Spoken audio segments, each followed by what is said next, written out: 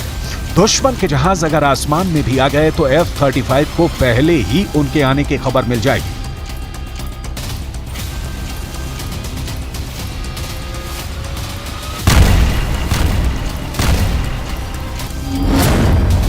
इनके विंग्स में 10 radio antenna लगे हैं ताकि दुश्मन के रेडार की वार्निंग मिल सके। इस विमान का कंप्यूटर सिस्टम ऐसा है जिस पर दुश्मन इलेक्ट्रॉनिक अटैक नहीं कर सकता है, यानी इसे हैक नहीं किया जा सकता। इसकी अधिकतम रफ्तार करीब 2000 किलोमीटर है और ये 50,000 फीट की ऊंचाई तक उड़ सकता है।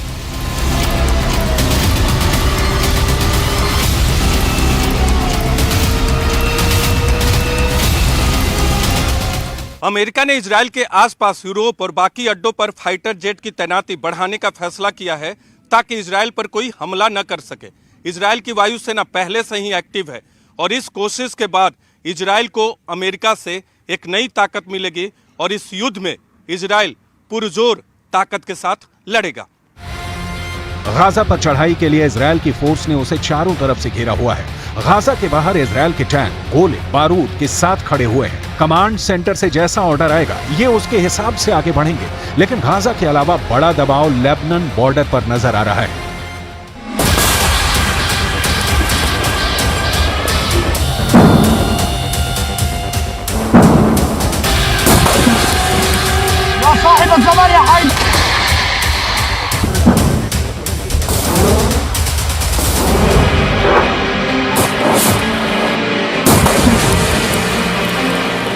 समझ लीजिए कि इस वक्त गाजा के अलावा इजरायल और लेबनान के बॉर्डर पर जो आग लगी हुई है, ये आग कब युद्ध को 10 गुना भड़का सकती है, इसके बारे में दुनिया में सिर्फ 4 लोग जानते हैं।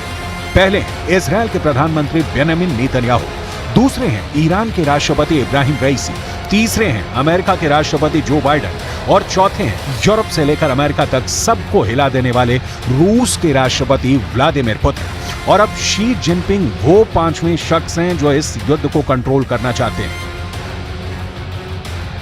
एक तरह से शी जिनपिंग ने अपनी नेवी को उतारकर बड़ा दावा पेश कर दिया है। चीन की नौसेना को दक्षिण चीन सागर के अलावा इतनी आक्रामक भूमिका में दुनिया में कहीं और नहीं देखा गया है। इनका पूरा कनेक्शन इजरायल और ईरान की दुश्मनी और हिजबुल्लाह को लेकर अमेरिका की तैयारी से है।